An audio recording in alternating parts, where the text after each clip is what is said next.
दिवसाची सुरुवात अशी बरोबर. आम्ही पूर्वी चर्च ऑफ ब्रदरनमध्ये होतो आणि अनेक विधी त्या ठिकाणी खूप वेगळे असायचे आणि प्रभुभोजनाचा जो विधी आहे तो वर्षातून एकदाच असायचा आणि तो म्हणजे मोंदी गुरुवारी.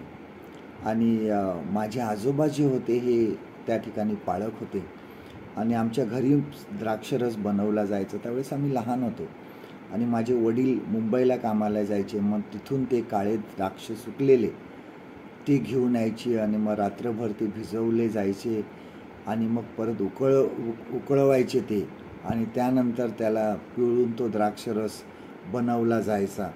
आणि ह्या सर्व विधीमध्ये अजून एक महत्त्वाचा विधी त्या ठिकाणी पाळला जायचा आणि तो म्हणजे एकमेकाचे पाय धुणे.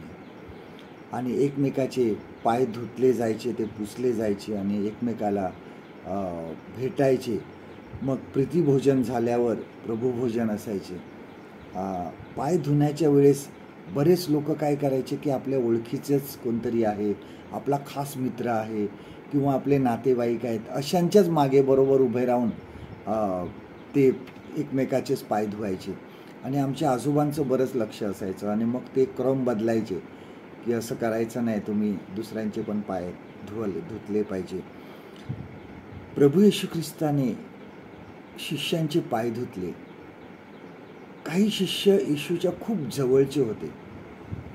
काही शिष्य येशूवर पूर्ण मनोभावे विश्वास ठेवत होते, पूर्ण त्याच्या आज्ञेमध्ये होते.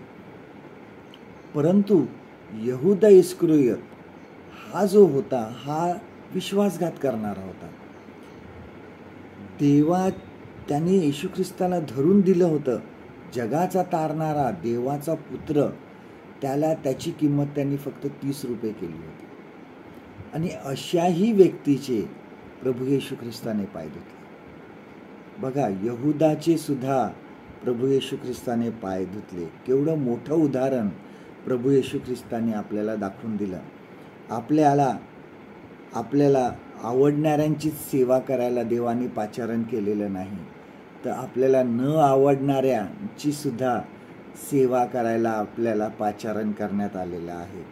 जे मित्र नाही त्यांची सुद्धा आम्हाला सेवा करायची आहे.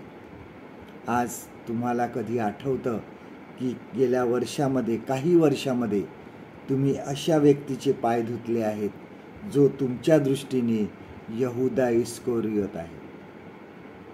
आजचं देवाचं वचन आपल्यासाठी हे आहे, योहान शुभवर्तमान याचा 13वा अध्याय 14वा वचन.